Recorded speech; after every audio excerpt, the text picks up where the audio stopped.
Waalaikumsalam warahmatullahi wabarakatuh. Ya, Alhamdulillah nih, Kang Yogi ya, makasih ya berkenan bergabung. Ada Mas eh, Kang Yogi ini PLT ya, PLT Kapus Kurjar. Sebelumnya PLT-nya Bang Zul ya, Bang Zul. Mohon izin agak terlambat karena Bang Zul masih mengikuti orientasi di universitas ya. Beliau di salah satu universitas sekarang. Makasih Kang Yogi. Ini ada Kang Dedi. Dedi ini kepala sekolah ya di Cilegon, di Rotul Jana. Ini ada Mas Fatur ya, kepala sekolah dari SMA Negeri 10 Samarinda. Ini Bu Francisca dari NTT. Ini di SMA 8 Kupang ya. Ini Pak Dayat, kepala bidang di Dinas Pendidikan Lebak ya Kang Dayat ya. Kang Dayat, ini Pak Evi, Mas Husni dan teman-teman yang lain bergabung. Ini ada Kang Ahmad, Kang Ahmad Supriyatna ini peneliti dari Indonesia Bermutu ya. Juga beliau praktisi juga. Jadi sekolahnya ini juga sekolah binaan kita yang mungkin kapan-kapan kita bisa dengar lah tentang sekolah Kang Ahmad yang sudah ada berapa paten lah gitu Kak Ahmad ya. Nanti kita bisa cerita. Nah teman-teman, jadi ini ngobrol kita ini kan gini sebenarnya ya. Beberapa minggu yang lalu itu satu ketemu tuh, termasuk ada Pak Jul, ada beberapa inohong pendidikan lah ya di negara ini. Kemudian berpikirnya simpel tuh ya. Dari sejak tahun 2000 sampai sekarang 2024 kan kita tuh sudah eh, sudah ganti kurikulum lah kasarnya. Ganti kurikulum, juga sudah ganti sistem ujian begitu ya. Namun kok ketika sudah ganti kurikulum, ganti sistem ujian begitu ya. Tapi kok kayaknya gitu. Kita ini belum keluar nih dari kemelut rendahnya mutu pendidikan. Nah, kurang lebih kayak begitulah gitu ya. Padahal barangkali boleh jadi konsep kurikulumnya itu benar tuh. Barangkali konsep kurikulumnya itu udah pas sesuai dengan perkembangan zamannya. Nah, kemudian dari sana kita coba ambil kesimpulan sementara ya. Kalau kita asumsikan konsep kurikulumnya sudah benar, karena kan kita yakin lah mana mungkin pemerintah juga punya niat yang tidak baik lah buat peserta didik. Kalau kita asumsikan konsep kurikulumnya udah benar, misalnya gagasannya udah benar, tapi kenapa begitu? Pada beberapa prakteknya gitu ya, kok terkesan ribet, terkesan sulit gitu. Misalnya saya masih ingat tuh, dulu kurikulum sebelumnya dikritik karena RPP-nya itu tebal. Itu dulu tuh dikritik. Ah, terus teman-teman kalau ngikutin ya, ada kemudian informasi bahwa RPP satu halaman tuh tuh ya. Nah, kemudian di kurikulum sekarang juga dikenal juga tuh ada RPP dan RPP Plus modul ajar yang kalau ditanya ke guru-guru ini juga tidak kalah tebal rupanya gitu ya. Dan kadang-kadang ini teman-teman mainnya di yang tebal-tebal begini. Nah, ini kita ingin coba sekarang itu ngurai ini ngobrol sekarang ini kita ingin mencoba sebenarnya hal yang esensinya apa tuh tentang RPP dan modul ajar. Jadi fokus diskusi kita sekarang ke 1 jam ini, ngobrol kita 1 jam ini, fokus saja ke RPP dan modul ajar. Karena sudah itu Kang Yogi nih, sudah banyak tuh yang berseliweran juaraan modul ajar tuh ya. Sudah banyak tuh yang berseliweran kok modul ajar puluhan halaman. Jangan-jangan konsepnya sebenarnya tidak Ini, seperti itu gitu ya. Bisa jadi konsepnya simpel, konsepnya sederhana, barangkali iya, pemerintah memberi ruang-ruang inspirasi gitu ya, ruang-ruang kreativitas. Tapi kenapa ini kok kayaknya keringat teman-teman itu dari dulu ini banyaknya di hal yang seperti ini. Nanti kita dengarkan dulu mungkin dari Kang Yogi ya. Jadi sebenarnya prinsip-prinsip RPP, modul ajar, terus pertanyaan saya sederhana. Kalau guru nggak bikin modul ajar, bikin RPP aja, itu masalah tidak ke kinerja mereka? Gitu aja sederhana Kang Yogi. Mangga Kang Yogi. Baik, Kang Denny, atur nuhun. Assalamualaikum warahmatullahi wabarakatuh. Hormati Kang Denny dan Ibu Bapak sekalian. Eh, Pertama-tama mungkin terkait dengan terus pembaharuan yang 18. dilakukan di kita ini kan bukan hanya sekedar semata-mata pergantian itu karena faktor politik ya, dan bukan juga ganti menteri ganti kurikulum, karena kalau pakai data juga sejak merdeka menteri kita itu lebih dari 30, sedangkan kurikulumnya baru 11 12, 11-an dan 12 dengan sekarang. Jadi kalau pakai data pun sebenarnya kita nggak bisa mengatakan 31 sama dengan 12 kan. Jadi karena menterinya sudah lebih dari 30, kurikulumnya baru 11-an. Jadi kalau mau mengatakan ganti menteri ganti kurikulum tuh harus nambahin 10 kurikulum lagi gitu. Baru kita mengatakan ganti menteri ganti kurikulum. Nah, terkait dengan pembaharuan ya, karena selama salah satu prinsip dari pengembangan kurikulum ini adalah terkait dengan dinamis ya, karena menyesuaikan dengan perkembangannya. Kita tidak pernah mengatakan bahwa yang sebelumnya jelek atau nggak bagus gitu ya. Dan kalau kamu mengatakan itu pun sebenarnya kalau kami mengatakan itu kan lucu kan. Sebelumnya K13 pun di kami yang mengembangkan, 2006 kami yang mengembangkan, 94 juga di Puskesmas mengembangkan gitu. Ini hanya berkaitan dengan perlu penyesuaiannya. Pada saat itu mungkin cocok, relevan, dengan perkembangan zaman ada yang sudah kurang relevan lagi. Misalkan seperti teknologi juga ya. Waktu tahun 2004 kan hampir semua mengakui yang Nokia itu paling bagus pada saat itu, paling cocok, paling banyak digunakan.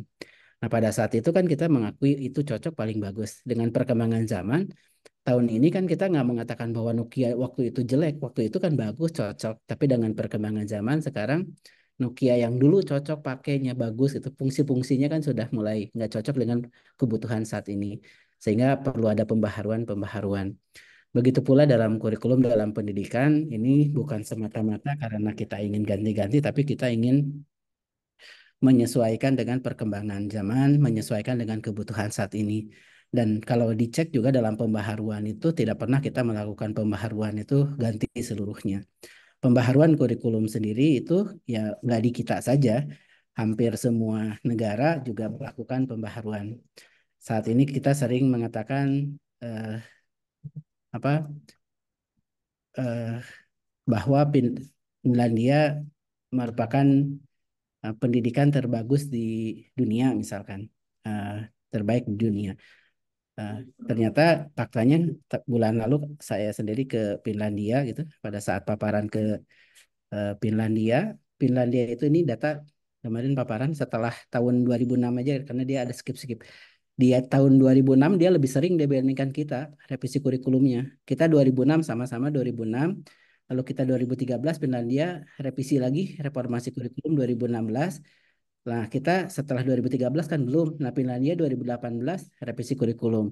2021 Finlandia kurikulum juga. Jadi yang dikatakan negara terbaik pendidikan dasarnya di dunia pun sama melakukan pembaharuan, bahkan setelah 2006 lebih sering dibandingkan kita gitu ya. Di abad 2002, setelah abad 2001 juga lebih sering dibandingkan kita dalam melakukan pembaharuan-pembaharuannya, termasuk negara-negara lainnya. Jadi kalau contoh Finlandia, Finlandia aja lebih sering dibandingkan kita revisinya gitu. Pada saat ini tadi paparan itu kami terima dari Kementerian Pendidikan di Finlandia.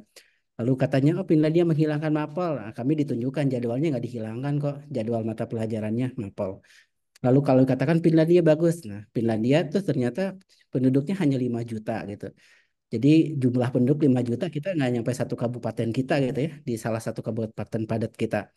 Mereka pendidikannya banyak ya, mereka ternyata pajaknya itu 40%. Jadi pajak itu 40% dipakai untuk pendidikan gitu. Kalau di kita kan 5% juga nggak nyampe, dikorupsi lagi ya. Jadinya nggak nyampe kemana-mana gitu. Mereka dana pendidikan 40% dipakai lagi pendidikan. Jadi kalau guru pegawainya dapat 1 juta langsung dipotong 400.000 dapatnya 1 juta gitu. Kemarin kan memang biaya hidupnya tinggi. Jadi wajar gitu mereka untuk pendidikannya bisa terkelola karena jumlah pendidikannya. Terus dikatakan juga kemarin yang paling unik di sana bahwa Finlandia berdasarkan data ya, eh, negara paling bahagia di dunia gitu. Mereka mengatakan kan pada saat itu Finlandia negara paling bahagia di dunia. Nah, ternyata pada saat ke sana dapat informasi jadi tingkat bunuh dirinya tinggi gitu. Kan kami sampai menelisik kenapa kok negara paling bahagia di dunia tapi tingkat bunuh dirinya tinggi. Ternyata mereka malah pada jawabnya seperti kedutaan besar, yang bahagia itu negaranya tapi bukan orangnya. Nah, negara kan bahagia dapat uang penghasilan banyak, kelola uang banyak, tapi orangnya itu cukup tinggi. Karena stressing dalam kesehariannya menimbulkan tingkat bunuh diri yang tinggi. Agar itu semakin minim, apa upayanya? Ya upayanya melalui proses pembelajaran menyenangkan. Makanya mereka fokus utamanya sekarang itu di Finlandia itu adalah pembelajarannya yang menyenangkan. Karena kalau dicek, dilihat data, kalau ngeceknya mereka fokus ke ini ya, ke PISA misalkan penalaran, ini di tahun 90 memang mereka juara nomor satu, 2001 masih juara nomor 6. Tapi sekarang 2000-an, 2020-an penalarannya itu udah posisi 30-an gitu. Karena jawabannya dari kemarin Parlemen dan Kementerian Pendidikan, fokus utama mereka itu adalah lagi mengejar bahagia. Nah, di kita jangan-jangan siswa-siswa kita lebih bahagia gitu ya. Jadi banyak faktor juga untuk head to head gitu ya. Yang membandingkan itu nggak bisa head to head. Nah, di kita melakukan pembaharuan ya, utamanya ya menyesuaikan perkembangan zaman. Jadi utama paling yang kita ingin lakukan dalam melakukan pembaharuan itu ya menyesuaikan. Nggak pernah kita ingin mengatakan sebelumnya jelek. Sebelumnya cocok pada tepatnya. Pada saat kurikulum 84 ya paling bagus tahun 84 sehingga menghasilkan orang yang jadi bupati, gubernur, menteri. Ya cocok pada saat itu. Tapi kalau pada saat itu digunakan sekarang ya mungkin sudah nggak pas lagi gitu ya. Ada yang nggak sesuainya. Kalau sebelumnya mungkin seperti teknologi 8 tahun, kalau Nokia dipakai 2004 paling keren, paling gagah gitu. Tapi dipakainya sekarang sudah nggak pas lagi mungkin. Dulu cocok paling bagus, paling mahal. Kalau sekarang sudah nggak cocok. Nah, dalam berbagai pendidikan pun mungkin yang ada yang sebelumnya cocok ya sekarang dengan perkembangan zaman sudah banyak yang kurang relevan. Maka perlu terus diupdate. Apalagi di SMK, SMK itu jangan nunggu 10 Kang tahun, Yogi, 2 tahun Kang, aja Kang, ya. itu agar terkait RPP dan modul ajar gimana nih agar guru-guru kita Ya, bahagia tuh? Karena makanya kita kan ini nanti fokus saya ke sana kan. ngantar ke sana nanti ya. Hmm. Nah, nah, makanya pada saat kita melakukan pembaharuan, utamanya kita itu adalah menyesuaikan beberapa hal yang memang kurang relevannya saja. Jadi nggak pernah kita ganti keseluruhannya. Nah, pada saat tahun 2009, 2020 kami dipanggil gitu ya. Pada saat itu dapat arahan bulan 10-an, bulan 11. Arahan pertama kali kepada kita itu apa? Pertamanya adalah tolong sederhanakan kurikulum pada saat itu. Jadi di tahun 2020-an arahannya itu adalah sederhanakan kurikulum, sederhanakan beban-beban administrasi, sederhanakan mata pelajaran. Paling sederhananya sebenarnya awalnya waktu itu sederhanakan kurikulum, para pengambil kebijakan yang di atas itu memerintahkannya, sederhanakannya itu adalah tolong sederhanakan mata pelajaran di SMA. Ya cukuplah 5 mapel, di SSD cukuplah 2 mapel, di SMP cukuplah 4 mapel gitu supaya beban-beban anak itu nggak banyak. Namun setelah dieksplorasi itu nggak mungkin di kita dilakukan, terutama di SMP di SMA ya, karena ada guru ya. Kalau kita sederhanakan, maka apa yang terjadi, dampaknya apa? Ya akan kehilangan guru ya. Misalkan hilangkan bahasa Indonesia ya, guru Indonesia akan nganggur semua Indonesia. Maka pada saat itu nggak bisa kita lakukan, menyederhanakan kurikulum dengan mengurangi mata pelajaran. Upaya apa untuk menyederhanakan? Karena yang ingin disederhanakan itu beban buat anak, beban buat guru. Jadi desain kita itu justru amanah pertamanya sederhanakan beban buat anak, beban buat guru dikurangi.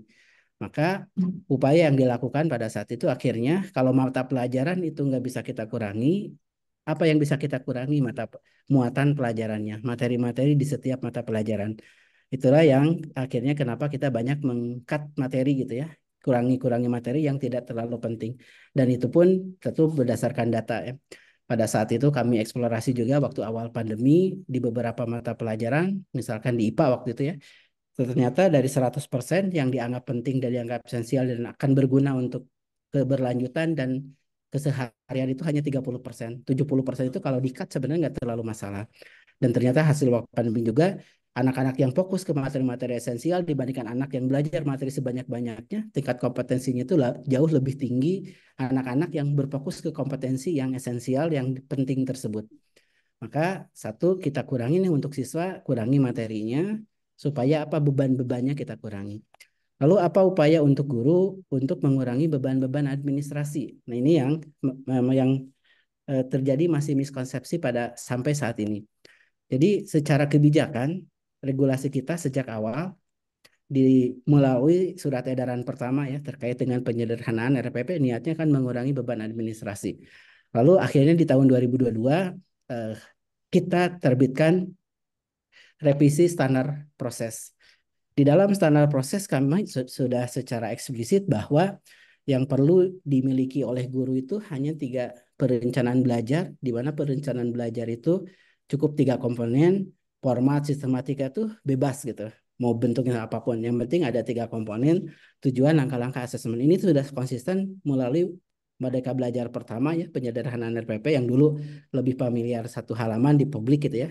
Itu kan hanya 3 komponen, tujuan, langkah-langkah asesmen. Edaran pertama yang kita pertegas eh, melalui Permendikbud Standar Proses. Melalui Permendikbud Standar Proses nomor 16 2022 itulah kita semakin menegaskan bahwa perencanaan belajar itu cukup 3 komponen. Jadi secara kewajiban cukup ada 3 komponen, tujuan, langkah-langkah, dan asesmen.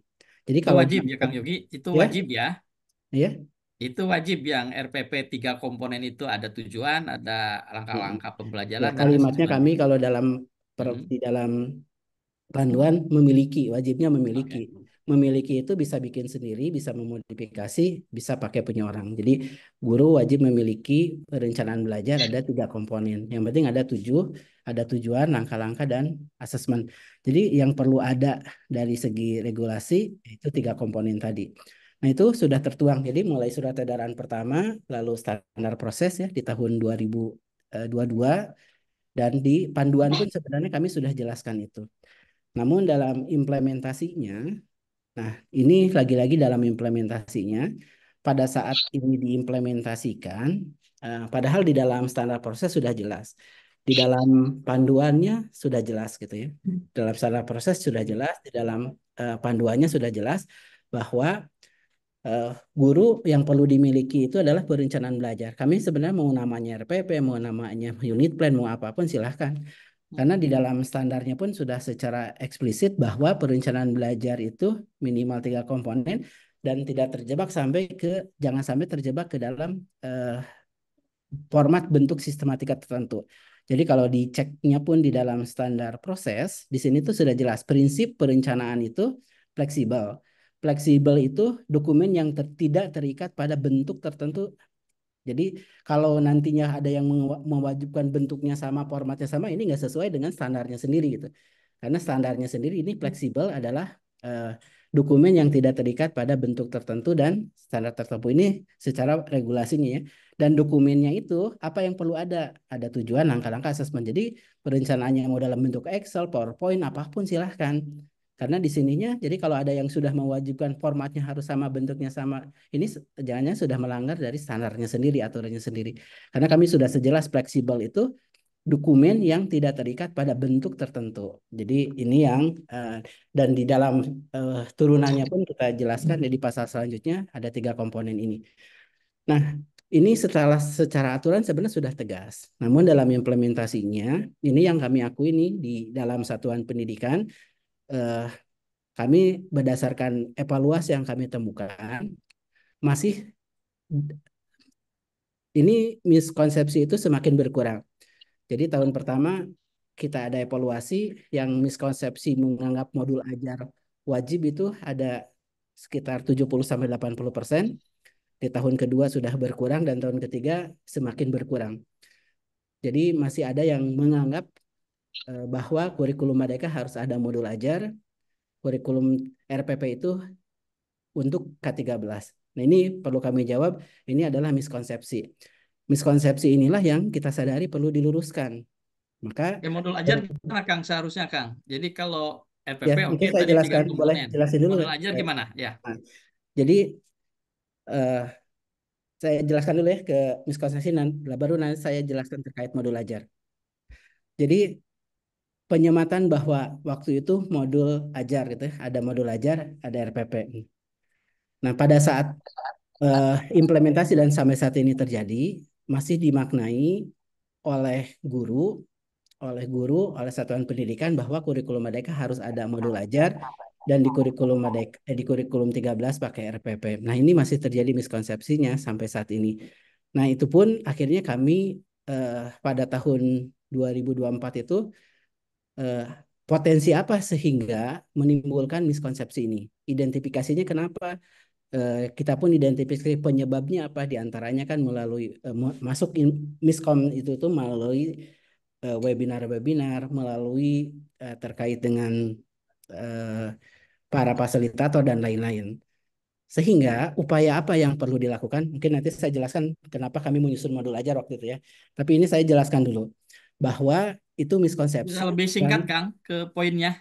nah, jadi miskonsepsi yang terjadi bahwa modul ajar harus dimiliki itu nggak pernah ada di dalam regulasi kita. Jadi ingin tegaskan bahwa tidak ada guru harus memiliki modul ajar. Nah, Oke. akhirnya kami membuat berbagai kebijakan. Kebijakan-kebijakan yang disusun oleh kementerian itu satu melalui apa? Pada saat launching secara khusus, Mas Menteri pun membuat paparan secara khusus untuk meluruskan. Jadi kami meluruskannya itu melalui berbagai kebijakan. Melalui panduannya, kami tegaskan bahwa yang perlu dimiliki itu adalah perencanaan belajar. Melalui PMM, kami jelaskan bahwa contoh-contoh pembelajaran itu bukan hanya modul ajar, tapi ada juga RPP. Melalui webinar kami luruskan ke para fasilitator. Waktu itu kami jelaskan bahwa guru tidak perlu memiliki modul ajar dan wajib memiliki modul ajar.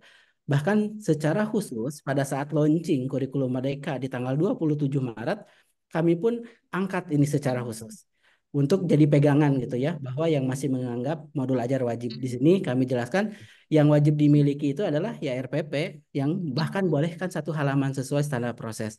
Tidak ada kewajiban membuat modul ajar yang kompleks dan implementasi kurikulum Merdeka. Ini bisa Ibu Bapak cek langsung di websitenya langsung ya, untuk sebagai pegangan bagi guru-guru yang masih mewajibkan kurikulum Merdeka. Jadi pernyataan tidak harus ada kewajiban modul ajar itu sudah kami eksplisitkan di 27 untuk meluruskan miskonsepsi yang terjadi. Jadi satu, tidak ada kewajiban buat modul ajar. Ini mana dasarnya ya, semua regulasi kita nggak pernah ada mencantumkan. Dan kami tegaskan ini dalam paparan. Ibu Bapak bisa langsung cek nih paparan Mas Menteri di tanggal 27. Karena ini saya ingin menegaskan bahwa itu adalah miskonsepsi yang harus kami luruskan. Ibu Bapak perlu memilikinya apa ya, RPP aja tadi ya, yang minimal satu halaman. Nah itu, jadi kalau apakah modul ajar wajib, bahkan kami secara tegas menyatakan oleh Mas Menteri. Nah sekarang mungkin saya kembali, mungkin sebelum nanti diskusi teman-teman, kenapa dulu kita memilih modul ajar ya, waktu kita milih modul ajar. Jadi waktu kita awal dulu menyediakan modul ajar, makanya kita pilih penyematannya itu adalah modul. Penyematannya itu kalimat modul. Niat kita waktu itu sebenarnya, oh dalam implementasi itu sekolah itu ternyata ada guru-guru. Karena secara regulasi itu sudah secara tegas. Kalau guru-guru sudah mampu bikin perencanaan belajar, ya sudah cukup RPP tadi satu halaman. Tapi kami temukan banyak guru-guru itu yang butuh bantuan.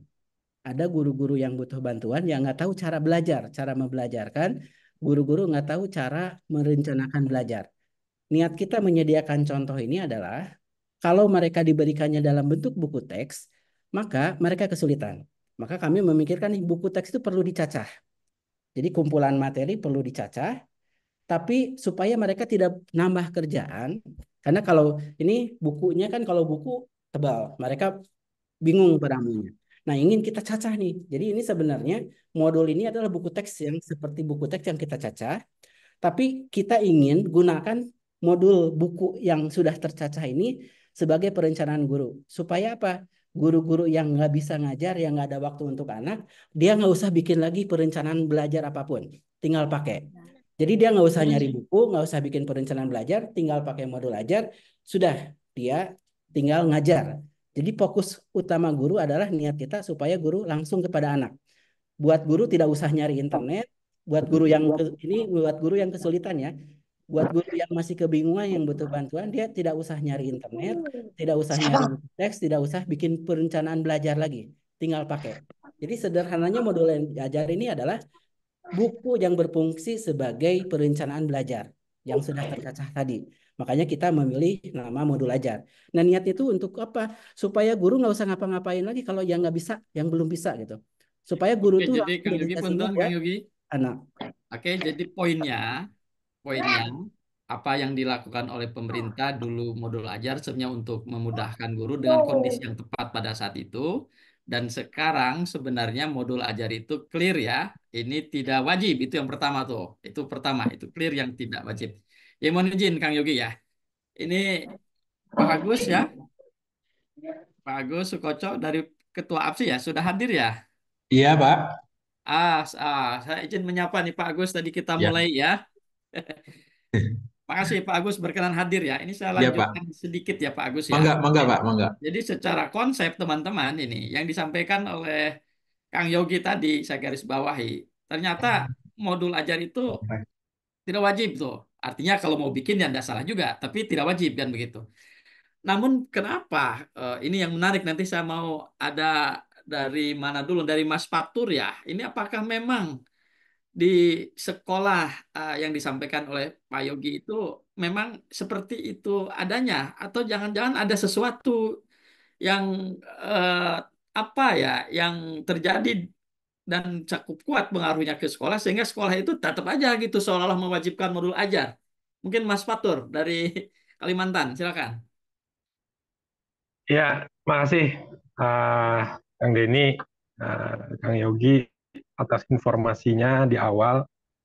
Eh, Satu hal yang bisa saya sampaikan bahwa modul ajar atau RPP yang ada, baik yang kemarin di kurikulum 2013 maupun yang sekarang, itu kalau saya melihat pribadi lebih akhirnya ujungnya itu lebih kepada administratif. Kenapa saya katakan administratif juga akhirnya? Karena memang perencanaan, tadi kan kita berbicara ini kan perencanaan pembelajaran ya, baik itu RPP atau modul ajar. Perencanaan pembelajaran yang dibuat oleh guru ini kan tidak adaptif kalau saya lihat.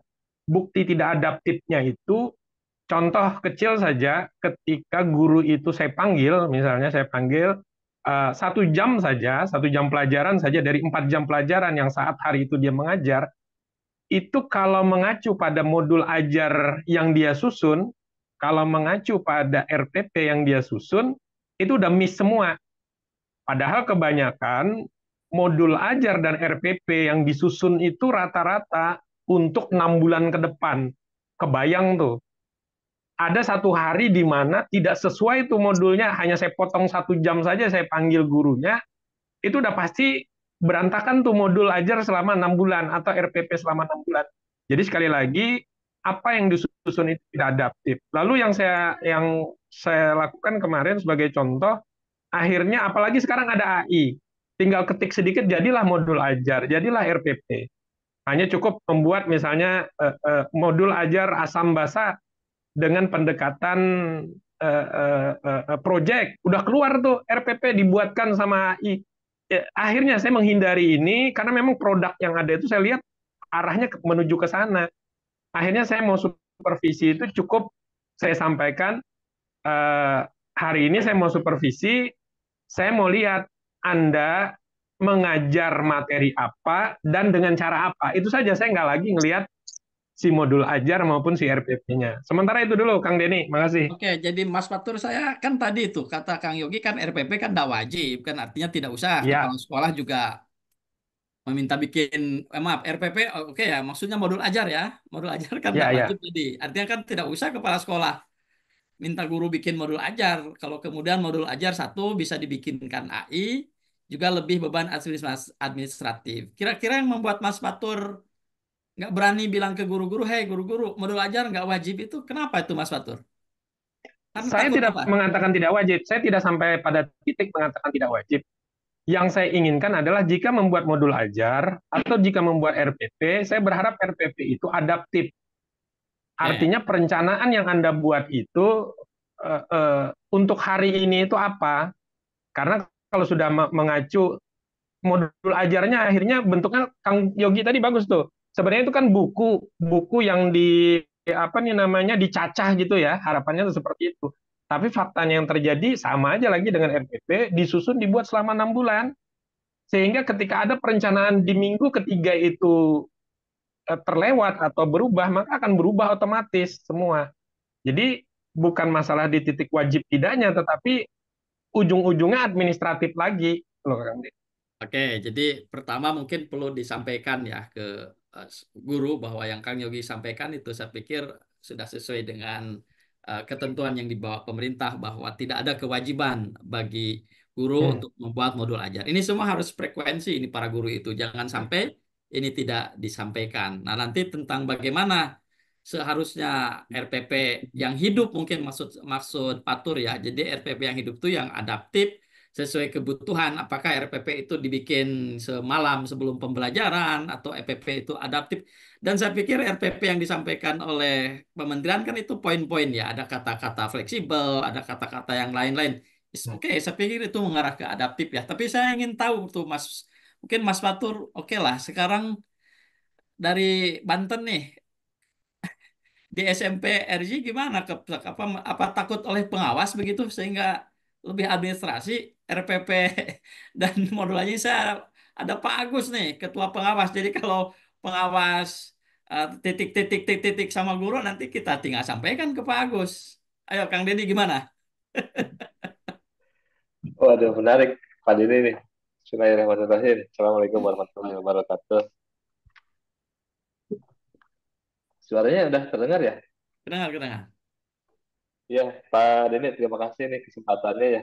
Luar biasa. Saya setuju dengan Pak Yogi ya, bahwa kalau menurut saya sendiri atau di kami sendiri, modul atau RPP itu eh, tujuannya untuk membantu guru ya. Membantu guru supaya tetap di relnya, tetap di jalurnya pembelajaran, jadi nggak kemana-mana. Terus juga untuk membantu guru, apa ya, jadi pemandu lah, modul atau RPP itu jadi pemandu. Setuju juga bahwa yang diwajibkan itu adalah perencanaan ya, perencanaan pembelajaran yang bukan modulnya. Tapi memang ujung-ujungnya akhirnya ya tuntutan juga administrasi ya, karena apa, ada permintaan akreditasi, permintaan dan lain Hmm. sebagainya yang itu harus harus berbentuk dokumen. Itu mungkin Pak Denny sedikit dari saya. Oke, sebelum ke Kang Agus, saya mau jadi dari guru eh, Bu Mariti sudah hadir dari NTT. Oke, Bu Mariti ya, tadi pertama clear dari Pak Yogi disebutkan modul ajar itu bukan kewajiban bagi guru. Namun kenapa di lapangan cenderung ini menjadi beban administrasi guru, ini menjadi energi besar guru, itu kenapa sih sebenarnya begitu ya? Ini kan Kang Yogi itu dan teman-teman sudah menyusun berbagai strategi nih agar ini mudah. Tapi kenapa kok di lapangannya kok begitu ya? Kira-kira Bu Mariti ada praktik baik atau ada kendala, ada saran apa kenapa Bu Mariti ya di NTT? Silakan Bu Mariti. Terima kasih Pak Denny. Assalamualaikum warahmatullahi wabarakatuh. Mungkin saya sebagai guru itu kita terjebak dalam lingkaran ya. Artinya tadi seperti yang disampaikan oleh Bapak Fatur, Bapak Kepala Sekolah, kalau kita di supervisi itu RPP kita kan sudah siap untuk 6 bulan atau bahkan untuk 1 tahun. Dan kadang pengawas juga. Jadi kayaknya mungkin untuk guru itu kita hanya tinggal pelaksana teknis, di mana kita dapat, artinya dapat, kita mau mengatakan itu bukan sesuatu yang wajib, tapi dari atas kita harus diwajibkan. Seperti kemarin saya tanya, kita ini mau bikin RPP atau mau dulu ajar? Itu jawaban yang saya terima itu bervariasi sekali. Ada yang mengatakan itu kita harus menyusun modul. Sementara kalau kita di menyusun RPP, lesson plan itu kan berbeda dengan modul ajar.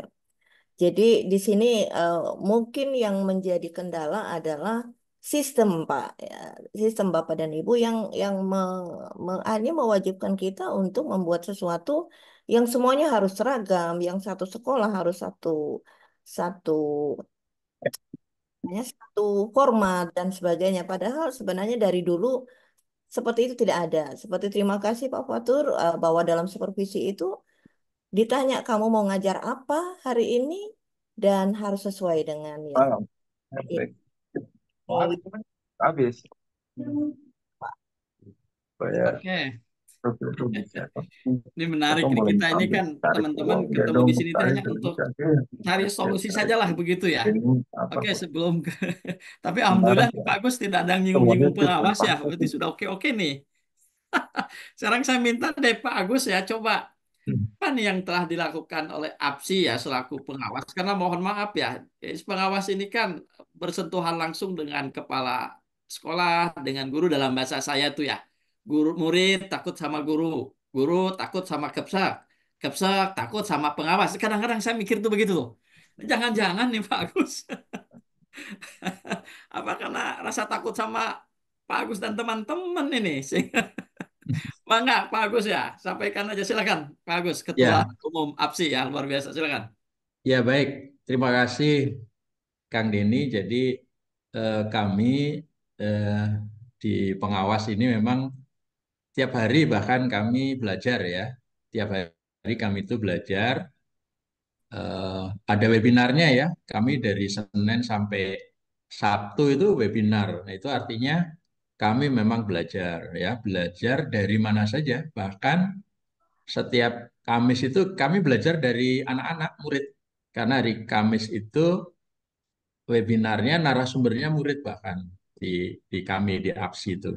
Jadi supaya kami ini adalah sebuah ekosistem itu. Hmm. Nah, kalau ngomong ekosistem berarti tidak ada lagi istilah pengawas, mengawasi begitu ya, mencari dokumen-dokumen ya. Apalagi sekarang konteksnya adalah pengelolaan kinerja. Kita sudah Hmm. bertransformasi di dalam pengelolaan kinerja. Jadi sebetulnya pengawas itu sekarang menjadi sebuah mitra belajar. Jadi kami sekarang ini membentuk komunitas-komunitas belajar yang isinya itu di sana di dalamnya ada murid. Nah, apa nih maunya, butuhannya, apalagi sekarang Gen Z ya. Gen Z Hmm. ini kan sudah sangat berbeda karakternya. Kemudian di situ ada guru, ada kepala sekolah, ada pengawas. Jadi ekosistem inilah yang sebetulnya mau kita bangun. Jadi bahkan kalau saya sebut, kalau saya ngutip bukunya Pak Faisal itu ya, yang Thriving on Turbulence itu ya, itu Hmm. perencanaan itu sekarang sudah nggak ada lagi perencanaan karena sudah cepat sekali perubahan gitu ya. Bahkan strategi metode guru pun itu sudah beta bahkan ya, sudah lagi bukan tetap gitu, enggak. Tapi kebutuhannya apa, bahkan saat itu juga guru bisa merubah ketika ada ide dari anak-anak dalam pembelajaran gitu ya. Jadi tidak lagi ada semacam dulu RPP-nya begini, nanti pembukaannya begini, enggak lagi. Ketika di kelas itu mengalir aja, flow aja. Ketika ada temuan kita kira ada kok ide bagus nih anak-anak, rubah aja strateginya. Nah, tapi tetap tujuannya tercapai gitu kan. Kan kita ini selalu melihat di akhir gitu ya. Kalau Seven Habit itu kan melihat dari akhir. Hmm. Di akhir itu kan kalau ekosistem kan kalau sekarang kan ada sekolah yang dicita-citakan itu ya. Nah, itu kan ada ekosistemnya. Nah, itulah yang sebut dengan impact atau dampak. Maka kami kalau di APSI itu boleh saya share ya. Silakan, silakan Pak Agus.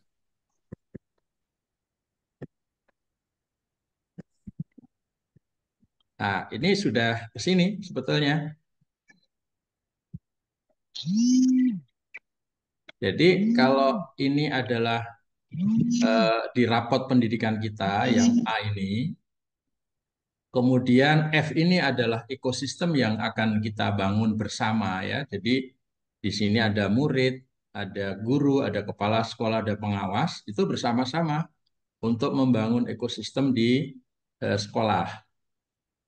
Namun ujung ini yang kemudian harus kita turunkan menjadi outcome. Nah, outcome inilah kemudian ada peran baru guru, peran baru kepala sekolah, ada peran baru pengawas gitu ya. Itu yang disebut dengan mindset, skill set, dan tool set. Inilah yang kita sebut dengan peak performance di Hmm. PMM itu. Sehingga output di PMM dari pengelolaan kinerja guru kepala sekolah itu nanti di sini. Nah, aktivitasnya mulai dari sini. Jadi apa masalahnya di rapot, kemudian gurunya merencanakan rencana RHK-nya, kemudian pelaksanaan kinerjanya, ini pelaksanaan kinerjanya. Nanti di D ini adalah ekspektasi kinerjanya. Demikian juga kepala sekolah, demikian juga pengawas. Jadi ini sebetulnya satu jalur yang ujung-ujungnya ke sini, gitu ya. Nah, sehingga nanti kan seperti ini gambarnya. Jadi ada dari A ke F itu seperti ini. Itu Kang Denny. Jadi memang kita melihatnya ekosistem lah. Jangan melihat parsial-parsial gurunya. Oh ini ada itu sudah nggak lagi ya zaman dokumentasi itu kan di PMM pun juga bukan penilaian itu dokumentasi. Jadi hanya ada dua kan di sana rencana hasil kerja dan perilaku kerja. Jadi yang diukur adalah dampaknya.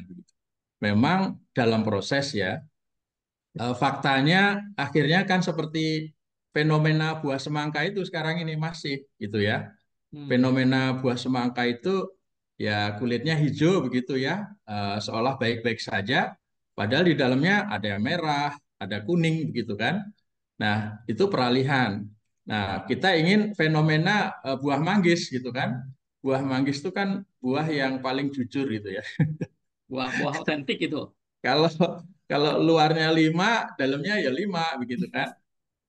Luarnya 6, dalamnya 6. Nah, kita harapannya ke sana, tapi ini kan peralihan ya, transisi, karena budaya kita ini kan semua baik-baik saja gitu. Padahal sebetulnya tidak. Makanya kalau kami pengawas sekarang eh, kita minta ke sekolah-sekolah dan itu bisa menggunakan dana BOS ya, BOS reguler, itu setiap kelas itu dipasangi CCTV yang sekarang kan CCTV makin canggih ya dan kualitasnya juga bagus sehingga observasi kelas itu tidak harus ke kelas, kita cukup di salah satu ruangan atau di mana saja nanti kita rekam, kita catat saja. Nah, nanti video itu dibawa ke ruang komunitas belajar, kita diskusi di sana, ada guru, kepala sekolah, dan pengawas. Kira-kira apa yang perlu ada refleksi? Karena ini yang kaitan dengan blind spot, titik buta, gitu kan. Guru-guru ini kan butuh ditunjukkan titik butanya di mana. Bahkan kepala sekolah juga kan butuh ditunjukkan titik butanya kemana. Pengawas juga butuh ditunjukkan titik butanya. Nah, ketika diskusi mengenai hal ini, itu yang kita harapkan. Itu Mas Denny ini dari pengawas sudah bertransformasi sekarang, jadi nggak lagi seperti dulu. Saya kalau kalau Pak Agus ngomong itu saya membayangkan tuh andai pengawas seperti Pak Agus semua gitu tuh pikiran saya tuh. Itu pikiran saya tuh ya. Andai pengawas seperti Pak Agus semua begitu ya. Konsultannya seperti Kang Denny gitu ya. Kalau ada saya ada Bang Jul tuh udah hadir tuh. Kita sapa dulu nih abang kita. Bang Jul. Iya, Kang Denny, Assalamualaikum. Waduh, Pak Agus, terima kasih banyak ini. Eh, Ya Pak, Luar biasa. nah, ini guru saya nih. Pak Agus. Oke, Iya, Bang Jul. Kita iya. lanjut dulu ya. Lanjut dulu. Ada Pak Kapus Ini juga ya. Bang Jul ini masih terus menuntut ilmu nih teman-teman. Ini menarik ya. Saya sepakat tuh. Andai Eh, konsep implementasi kurikulum mereka yang Yogi sampaikan. Seperti buah manggis, harapannya Pak Agus ini keren. Namun ada yang seperti buah manggis di beberapa sekolah, ada juga yang seperti buah semangka di beberapa sekolah dan jangan-jangan buah semangkanya lebih banyak ini Pak Agus. Ini apa ya? Challenge kita nih. Ini Bu Natali ini, saya sapa nih. Bahkan Gimana? semangkanya berdaun sirih lagi Pak. Pada itu. Nanti Kang. Oke. Mantap mantap. Bu Natali ini ya Bu Natali kita senang ya ketemu Ibu. Saya dengar dari apa Bang Jul luar biasa ini effort Ibu ya di sana di Maluku ya. Eh, kita mungkin perlu dengar Ibu kira-kira apa sih yang Ibu butuhkan? Pertolongan apa? Nah, saya bahasanya tidak lagi ke Pak Yogi, jangan banyak bikin aturan, Kang. Bikin banyak pertolongan tuh buat guru-guru ya. Kira-kira pertolongan apa sih yang diharapkan oleh teman-teman tadi tuh agar konsep RPP modul ajar yang Yogi sampaikan kan enak tuh didengarnya, agar itu benar-benar terimplementasi ya. Ayo Bu Natali silahkan ya. Iya, makasih Kang Denny. Selamat malam Bapak Ibu semua. Salam kenal. Saya dari Kota Tual, Provinsi Maluku. Senang sekali malam hari ini saya bisa hadir bersama-sama Bapak dan Ibu. Mungkin saya mungkin sebelum menjawab pertanyaannya Kang Denny, saya mungkin mau berbagi sedikit ya terkait dengan apa yang saya lakukan di sekolah kaitannya dengan modul ajar gitu ya. Jadi saya bertugas di sekolah di pulau ya Bapak dan Ibu dengan jumlah siswa yang terbatas, kemudian sarana dan prasarana juga sangat terbatas, tapi itu tidak membatasi kami di sana untuk terus berinovasi seperti itu. Dan ya ketika saya ke sana, saya melihat awalnya itu saya melihat bagaimana sih guru-guru mengajar di kelas. Ternyata yang saya temukan itu guru ada yang tidak mampu membuat korelasi antara tujuan, proses, dan asesmen. Nah, olehnya itu kalau berbicara tentang kebutuhan perlu atau tidak modul ajar. Nah, ini kita sebagai kepala sekolah juga dilema ya. Kalau saya sendiri secara pribadi di sekolah itu saya tidak membebani guru-guru untuk itu. Saya lebih terfokus ke bagaimana prosesnya di kelas. Yang penting Bapak dan Ibu masuk di kelas, hadir di kelas, kemudian mengajar sesuai dengan kebutuhan belajar anak.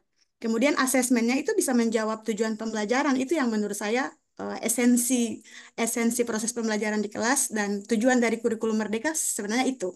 Anak-anak bahagia dalam belajar, lalu bagaimana belajar dengan menyenangkan seperti itu. Karena pembelajaran didesain dengan semenarik mungkin. Tapi balik lagi Bapak dan Ibu, kita juga dituntut ya oleh pengawas untuk harus yang lain-lain seperti perangkat-perangkat pembelajaran dan sebagainya harus siap. Jadi kalau saya sih di sekolah tetap meminta guru-guru biasanya di awal tuh kami di awal tahun ajaran seperti ini kami adakan eh, in-house training atau kegiatan di awal untuk mempersiapkan perangkat. Tapi itu tidak paten lalu harus digunakan selama satu semester seperti itu. Tapi intinya setiap masuk kelas, makanya fungsi kontrol kepala sekolah di sini menurut saya memegang peran penting. Jadi biasanya sebelum guru-guru masuk kelas, karena kebetulan di sekolah saya itu jumlah siswanya sedikit sekali ya, jadi mudah mudah terkontrol seperti itu. Jadi sebelum masuk kelas saya periksa dulu ini, walaupun ada modul ajarnya, tapi tujuan pembelajaran hari ini apa sih? Eh, buat atau tidak pemetaan kebutuhan belajarnya. Jadi kami ada diskusi dan sharing terlebih dahulu sebelum Mohon guru-guru masuk. belah sekedik heula. Setelah itu eh, menurut saya sih yang paling penting juga wajib ada yang namanya refleksi. Jadi saya juga tidak membuat guru-guru lalu lantas harus tertekan dengan keadaan seperti itu ya. Jadi kami diskusi lepas saja ya. Bagaimana Bu tadi di kelas. Jadi awalnya itu saya memberikan pendampingan terus, tapi lama kelamaan saya berikan kepercayaan kepada guru. Nah, selain pada guru, saya juga tanya kepada siswa dan refleksi itu menjadi budaya yang ada di sekolah seperti itu. Mungkin itu ya. Jadi intinya kalau menurut saya yang paling penting guru-guru dikasih kepercayaan, kemudian dikasih tahu seperti itu ya. Kemudian kadang-kadang juga kan ada yang lebih senior seperti itu. Kalau kita terlalu berlebihan menyampaikan sesuatu juga kan kadang-kadang tersinggung ya seperti itu. Jadi intinya berikan kepercayaan, lalu rutin melakukan refleksi. Nah, kalau untuk di sekolah saya sendiri, Pak, yang jadi kebutuhan sebenarnya itu sarana dan prasarana sebenarnya.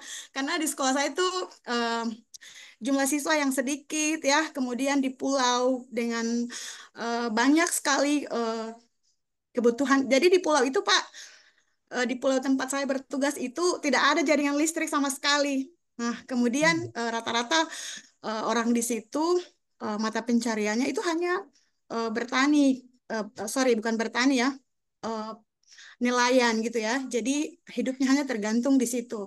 Terus kebanyakan juga eh, intinya kalau untuk dari segi pendanaan dan sebagainya sebenarnya kami sangat kekurangan sekali. Tapi itu tidak lantas tidak menjadi suatu tantangan atau penghalang bagi kami seperti itu. Kami terus berusaha untuk berbenah, melakukan apa yang bisa kami lakukan, kami berikan sebaik-baiknya untuk anak didik di sana. Mungkin itu sih dari saya. Terima kasih, Pak.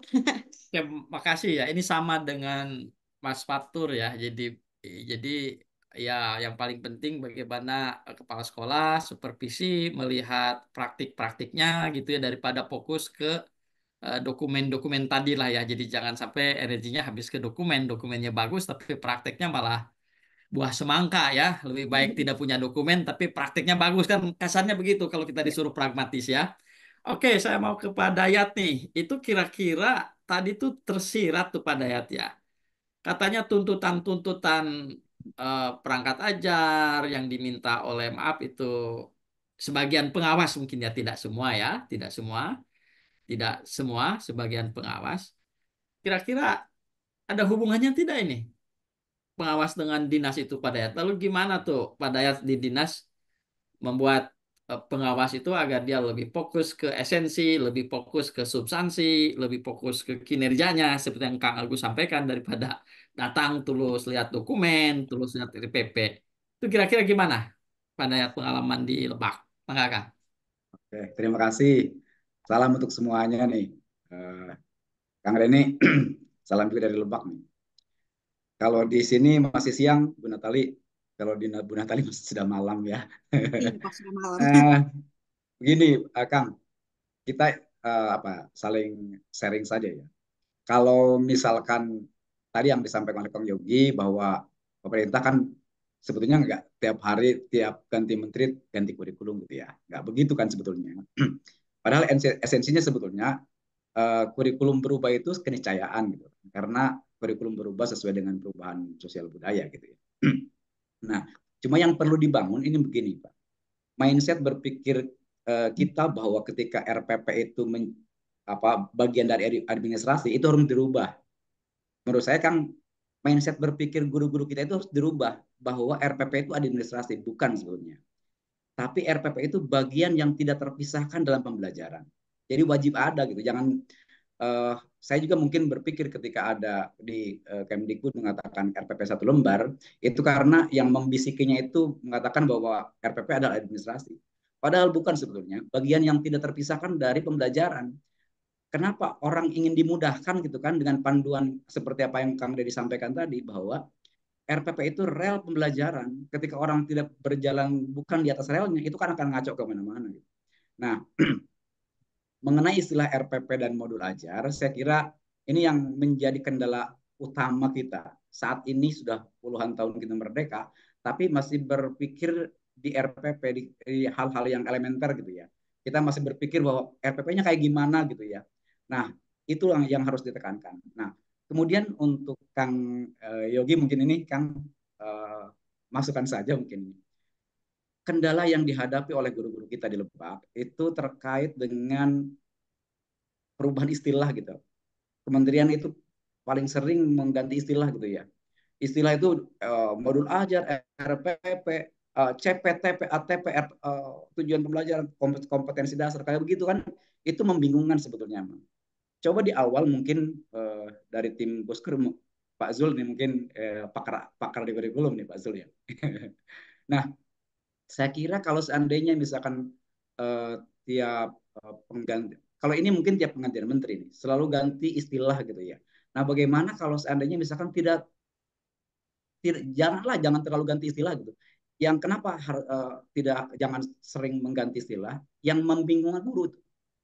Kemarin yang kurikulum 13 belum juga sampai kepada guru, belum juga guru menguasai sepenuhnya, tetapi sudah ada ganti lagi. Oh, namanya modul ajar. Walaupun kata Kang Yogi tadi sudah disampaikan bahwa ini dalam beberapa regulasi tidak muncul kalimat modul ajar, masih pada RPP. Nah, tapi faktanya di lapangan bahwa guru-guru masih melihat bahwa ini menteri atau Kementerian Pendidikan selalu mengganti istilah gitu. Ini yang membingungkan guru, siswa, orang tua gitu kan. Karena apa? Ketika ganti istilah, apalagi ganti bukunya gitu kan, orang tua bingung, semuanya jadi bingung, termasuk guru-gurunya yang menjadi bingung. Nah, saya kira itu mungkin yang saya ingin sampaikan, jangan terlalu ganti istilah dalam kurikulum. Lalu Kang di Lebak kalau saya itu Pak Agus Sukoco dengan teman-teman pengawas itu ada juga istilahnya namanya ngopi juga ya, ada ngobras namanya. Kalau di Kang Agus Sukoco mungkin namanya ngopi ya. Kalau kita namanya ngobras, Pak.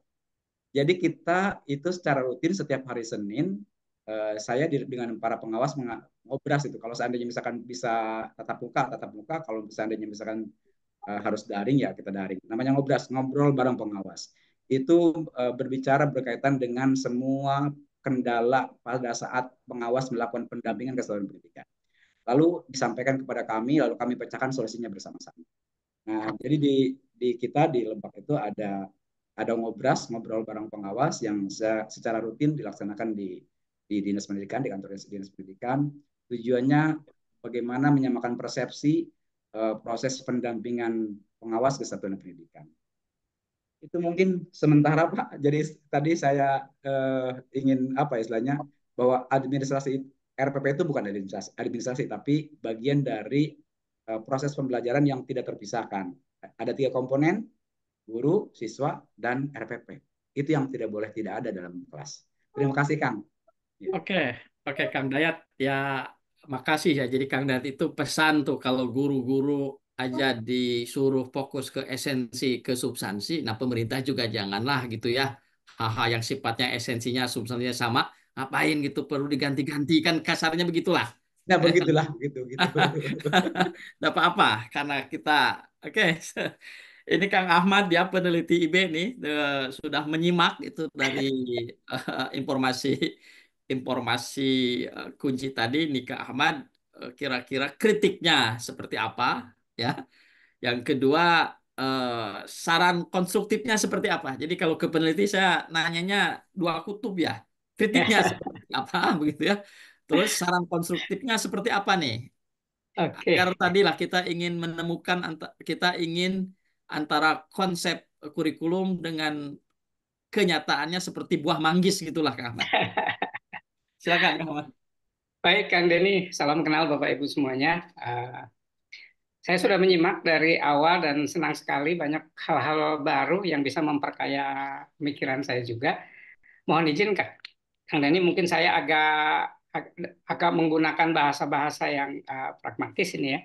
Sebenarnya antara RPP selama ini kalau kita keliling ke beberapa sekolah, latar belakang saya itu adalah ketua lembaga pengelola satuan pendidikan dan kebetulan sering berkolaborasi dengan sekolah-sekolah lain di berbagai daerah, baik negeri maupun swasta.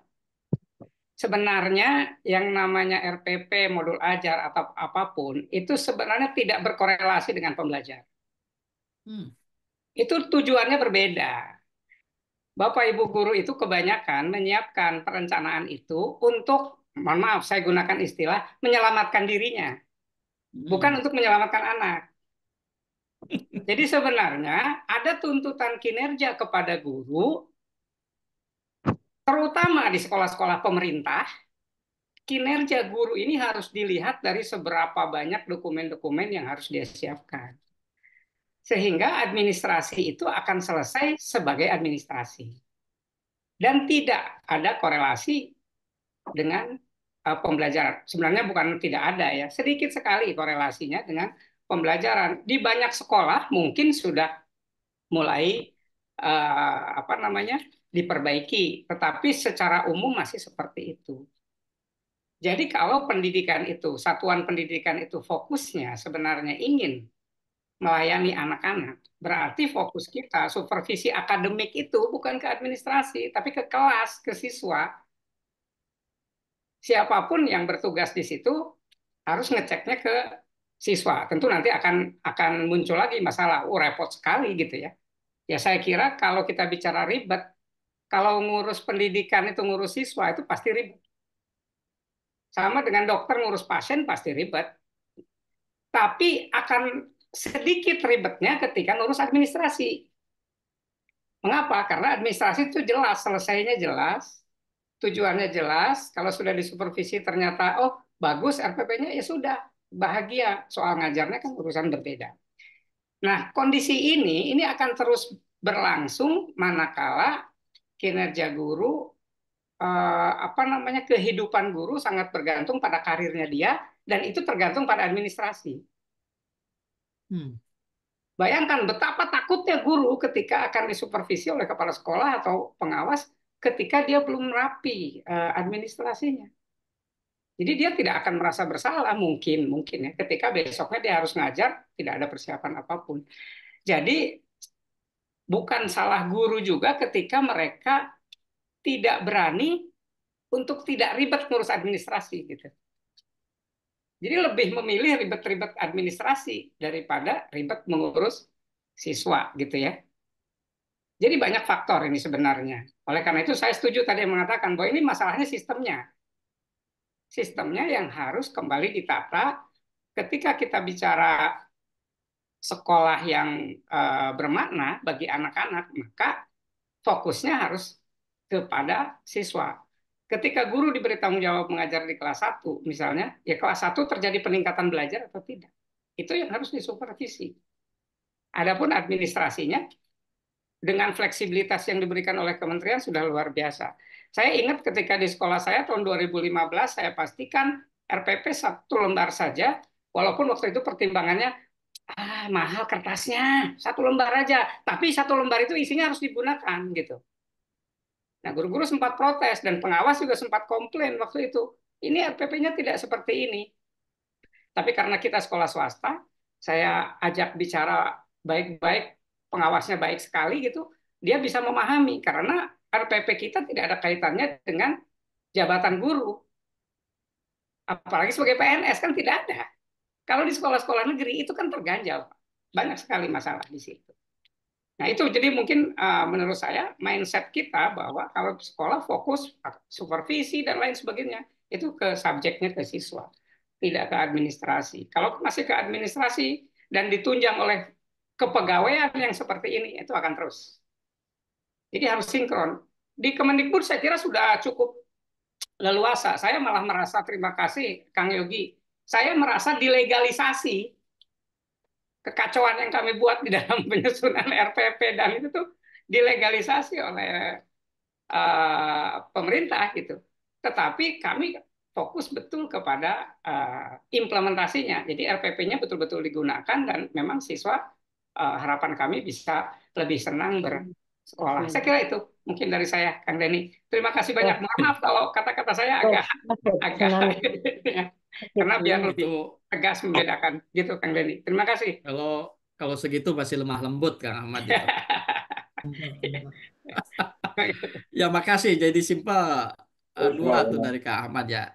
Kalau guru ribet untuk ngurus kebutuhan murid harus wajar. Ya, tapi kalau harus ribet. ribet Ya, ngurus administrasi, nah ini yang nggak cerdas. Gitulah kasarnya ya. Nah agar sistem ini cerdas, nah, ini saya ini Kang Bang Jul ya. Ini sebelum dikasih closing statement oleh Bang Jul ya. Ini Kang Yogi masih di sini kan? Masih. Assalamualaikum Kang Yogi. Salam. Oke Kang, jadi kita simak tuh ya. Jadi konsep yang disampaikan Kang Yogi itu kan pemerintah ya. Tadi clear bahwa modul ajar itu bukan kewajiban. Kemudian yang ditekankan atau dalam petik wajib itu menyusun perencanaan pembelajaran. Tadi itu ada fleksibel, ada jelas, ada yang lain-lain. Itu kan konsepnya tuh. Tapi kadang-kadang ini implementasinya tidak seperti buah manggis gitu ya, tapi seperti buah semangka kan gitu. Agar seperti buah manggis, tadi tuh Kang Ahmad menyarankan ini sistemnya diperbaiki. Jangan sampai gitu ya. Dokumen-dokumen administrasi ini kemudian itu menjadi salah satu indikator kinerja guru. Nah, selama itu jadi indikator, sesederhana pun konsep kita gitu, tapi kalau itu dijadikan lagi alat peningkatan karir guru, prestasi guru, nah ini kemudian akan jadi dilema. Nah, Kang Yogi kira-kira bisa enggak memutuslah sistem ini begitu agar konsep yang disampaikan pemerintah tentang RPP dan modul ajar betul-betul seperti buah manggis lah. Mangga Kang Yogi. Iya, terima kasih Kang Dedi. Jadi pertama memang dalam implementasi ini yang menjadi tantangan kita. Nah, kita dalam 3 tahun terakhir setelah diimplementasikan khusus terutamanya di kurikulum Merdeka. Di kurikulum sebelumnya pun data yang kita rutin melakukan evaluasi. Nah, yang menjadi tantangan adalah adanya miskonsepsi yang terjadi padahal regulasi termasuk panduan itu sudah selesai jelas, tapi dalam implementasinya justru bertolak belakang dengan apa yang kita tuangkan. Nah, upaya-upaya inilah yang sebenarnya berbagai kebijakan itu kita sinkronkan. indikator keberhasilan dari peserta didik, mutu dari sekolah, mutu dari daerah itu adalah dari hasil belajar peserta didiknya, bukan di dalam dokumen-dokumennya. Banyak regulasi yang kita atur yang sudah lebih disempurnakan untuk berhasil ke outputnya. Misalkan kalau dulu akreditasi fokusnya adalah mengecek dokumen. Sekarang akreditasi kan untuk reakreditasi dilihat dari hasil belajar peserta didik. Dalam Permendikbud 38-nya untuk reakreditasi dilihat dari hasil belajarnya, dari hasil asesmen nasionalnya. Kalau baik-baik saja otomatis diperpanjang. Jadi berlaku otomatis kalau dilihat kualitas satuan pendidikan itu dari hasil belajarnya. Melihat mutu satuan pendidikan dilihat dari hasil belajarnya. Nah, termasuk juga dalam berbagai aturan-aturan yang kita tuangkan, fokus utama itu adalah kita mengukurnya itu dari hasil belajarnya. Dan dorongan-dorongan, mulai dari melakukan pembaharuan. Tadi sebenarnya kan Pak Agus Koco juga sudah melakukan ya, bagaimana pengarahan pengawas dalam melakukan mendampingi satuan pendidikan, bukan sekedar mengawas, dalam mendampingi satuan pendidikan. Termasuk juga aturan-aturan yang sekarang yang disusunnya. Karena Ibu Bapak, kita mengeluarkan banyak regulasi, banyak kebijakannya, kurikulumnya, gurunya, platformnya, dan lain-lainnya. Tentunya datang ke sekolah ini menjadi kerugian tersendiri. Jadi karena ada kurikulum, ada aturan buku, atlas, BOS, dan lain-lain kan harus diolah oleh kepala sekolah, oleh satuan pendidikan.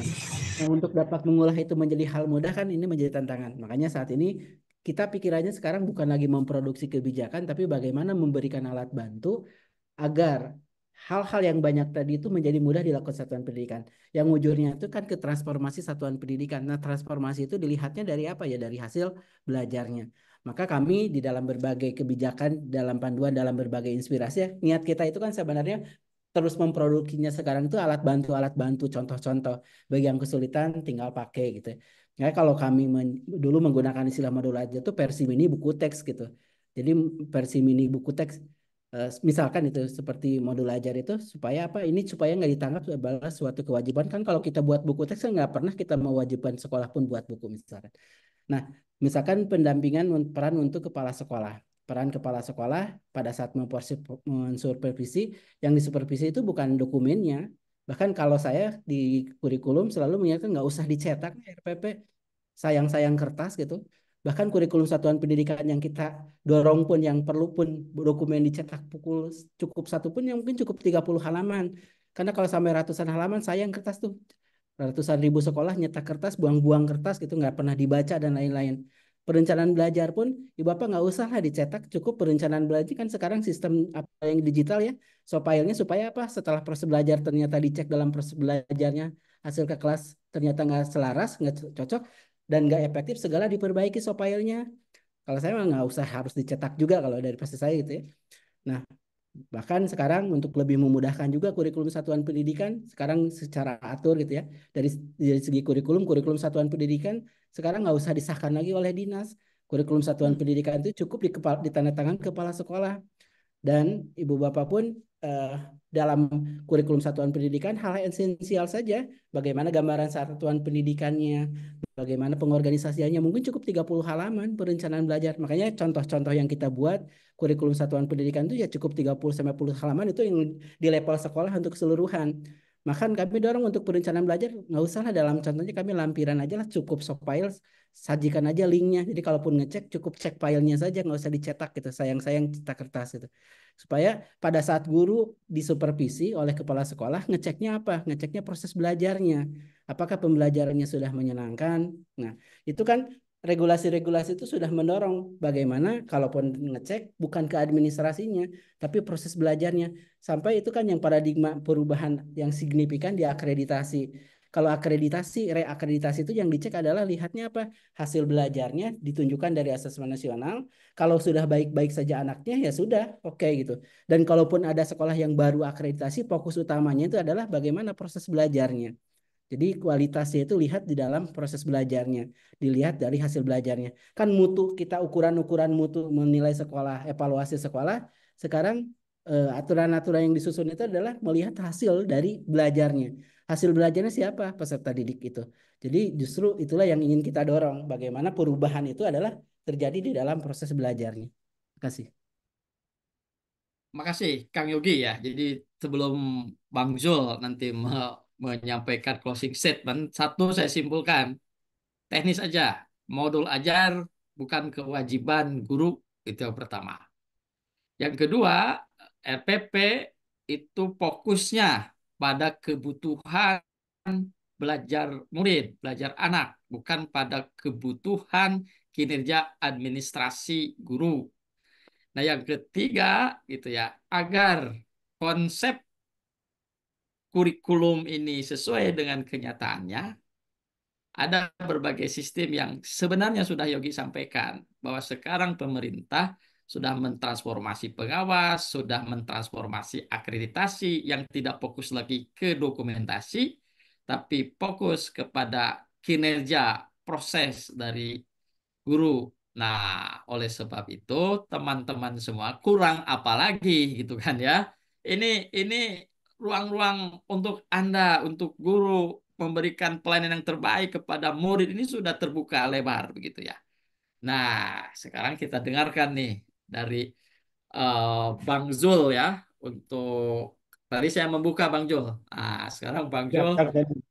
menyampaikan statement-statement penguatan mindset ya dan kemudian menutup sesi ini dan minggu depan kita akan lanjutkan lagi dengan soal yang teknis juga tentang bagaimana pembelajaran dan asesmen yang simple begitu ya, yang mudah, yang tidak membebani administrasi.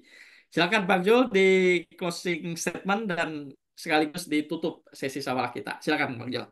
Baik, terima kasih Kang Denny. Bismillahirrahmanirrahim. Assalamualaikum warahmatullahi wabarakatuh. Salam sehat selalu buat kita semua. Salam sejahtera. Ya, terima kasih Pak Kapus, Pak Yogi. Bapak Ibu sudah terang benderang ya Bapak Ibu ya.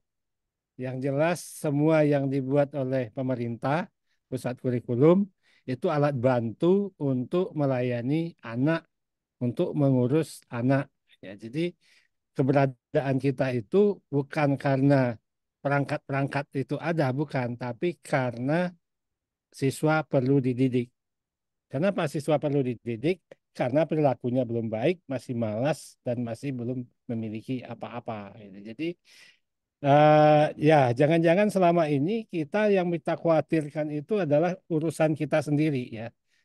Bukan mengkhawatirkan bagaimana menyelamatkan anak di masa depan, gitu ya. Jadi, Bapak Ibu, nah ini forum ini sudah menurut saya sudah clear sekali ya tadi dari Pak Agus. Terima kasih Pak Agus. Biasanya selalu pengawas jadi alasan Bapak Ibu dan guru-guru. "Oh, habis pengawas Pak yang ini." Nah tadi Pak Agus sebagai Ketua Asosiasi Pengawas sudah menjelaskan sedemikian rupa Bapak Ibu. Apalagi yang jadi alasan? Jangan-jangan diri kita sendiri yang jadi alasan sebenarnya bahwa kita salah pilih gitu ya profesi yang harusnya mendidik anak-anak kok ngurusin administrasi, kok ngurusin perubahan istilah, kok ngurusin itu gitu ya. Jadi di sinilah kita mudah-mudahan di pertemuan-pertemuan berikut kita akan lebih mantap lagi Bapak Ibu bahwa kita sepakat kita hadir karena karena anak-anak perlu dididik. Berarti keribetan kita itu lebih ribet untuk anak-anak. Itu ribet yang diridai oleh Allah Subhanahu wa taala, oleh Tuhan Yang Maha Kuasa. Kalau ribet urusan administrasi tidak begitu, ribet yang tidak diridhoi gitu ya. Nah, jangan melakukan sesuatu yang tidak diridhoi. Nah, kurang kurang apa lagi nikmat Tuhan yang sudah ada di kita ini ya, Bapak Ibu. Mari kita hadapi anak-anak kita, apapun kondisi mereka, mereka titipan ilahi yang kita didik. Semakin terkuras energi kita oleh anak-anak itu, semakin besar keberkahan yang mengalir kepada Bapak Ibu gurunya, dan keberkahan itu tidak akan pernah berhenti sampai kapanpun, walaupun sang gurunya telah tiada. Kalau begitu, posisikan kurikulum dan perangkat-perangkatnya, modul ajar itu sebagai alat bantu yang memudahkan kita memberikan pelayanan kepada anak sesuai dengan kebutuhan anak. Jika ada benturan antara format-format dari perangkat itu dengan kebutuhan anak yang diselamatkan, format yang disesuaikan. Tadi pesan dari Pak Yogi juga bahwa sesuaikan saja. Kalau perlu bikin sendiri, bikin yang sangat sederhana. Dari Pak Priyatna tadi juga, Pak Ahmad Priyatna tadi juga sudah bilang begitu, bahwa bikinlah yang sesuai dengan kebutuhan anak. Kalau misalnya istilah-istilah Bapak Ibu, ya itu kan tinggal dibaca saja, kemudian konsentrasi ke anak, gitu. Jadi terima kasih Bapak Ibu semua, Kang Denny, ya semuanya, Pak Pak Yogi, Pak Kapus, kemudian Pak Agus selaku Ketua Asosiasi Pengawas, kemudian Pak Dedi tadi, Bu Natalia ya dari apa tadi nggak sempat cerita ya gimana kisahnya waktu dikirim ke pulau itu tidak diterima oleh teman-teman gitu ya. Nantilah mungkin itu cerita dan punya kiat tersendiri dan sekarang anak-anak gimana. Ada seorang teman ya juga yang tidak ikhlas tadinya dikirim ke pulau, dan akhirnya mereka menemukan sesuatu yang sangat istimewa di pulau itu ya. Kemudian tadi Bu Francisca ya dari NTT dan Pak Fatur, terima kasih Pak Fatur telah sharing juga dan tapi siapa lagi tadi saya tidak mengikuti sepenuhnya. Untuk itu sekali lagi kita akhiri pertemuan ini. Mudah-mudahan pertemuan ini bisa memberikan kekuatan kepada kita semua untuk meluruskan langkah kita bahwa kita hadir untuk mengurus anak-anak kita. Semua perangkat-perangkat itu adalah alat bantu dan itu bisa disesuaikan sesuai dengan kebutuhan kita. Jangan sampai kita terbelenggu oleh perangkat-perangkat itu. Jadi tadi pesan Pak Priyatna, jangan-jangan itu persoalan kita sebetulnya, bukan persoalan murid ya. Jadi artinya mari kita selesaikan persoalan diri kita sehingga kita bisa konsentrasi kepada murid-murid kita. Mungkin itu Kang Denny, ya kita langsung ditutup aja ya dengan Baru selesai ya Pak Kapus. oh siap ya Pak, Maaf, ini silakan baru Pak. ini baru longgar. Silakan Pak Iya, Awam, enggak. mungkin ada satu Iya, Pak. terima kasih banyak. Iya, terima kasih semua teman-teman. Ini hanya karena sore hari ya, tapi kalau di NTT ini sudah maghriban ini kayaknya ya. Iya, iya. Iya. Iya, mungkin nanti Pak Kapus, Pak Denny mungkin setting lagi waktunya biar sayang juga kalau Pak Yogi sudah tampil dengan gagah begitu ya, tapi yang ikut tidak banyak gitu kan. Saya kira gitu. Oh, siap. Nanti Iya, kita setting iya, lagi, iya. Prof. Ya, salam Pak Ahmad Supriyatna. Eh, Pak Yatna, terima kasih Pak semuanya. Iya, iya, terima kasih semuanya. Iya, saya kira itu Pak. Ya, Pak Jol, siap. terima kasih. Assalamualaikum warahmatullahi wabarakatuh. Waalaikumsalam warahmatullahi wabarakatuh. Terima kasih, Prof. Ya, baik, Bapak Ibu, dengan mengucapkan Alhamdulillah Rabbil Alamin, pertemuan ini kita akhiri dulu. Sampai ketemu minggu depan dengan topik yang tadi sudah disebutkan Bang Denny. Seperti apa pembelajaran dan asesmen yang simple, sederhana, bermakna, dan bisa diandalkan untuk memberikan pelayanan kepada peserta didik. Terima kasih. Lebih kurangnya mohon maaf. Wabillahi taufiq wal hidayah. Assalamualaikum warahmatullahi wabarakatuh. Selamat malam. Salam sejahtera buat kita semua. Sehat selalu buat kita semua. Saya kembalikan ke Kang Denny. Terima kasih teman-teman. Ini mudah-mudahan tim ini besok minggu depan masih bisa hadir ya. Jadi kita gunakan tim yang ini mudah-mudahan besok minggu depan masih bisa berkenan hadir ya, Mas Patu dan teman-teman. Mohon izin. Terima kasih banyak. Assalamualaikum warahmatullahi wabarakatuh. Waalaikumsalam.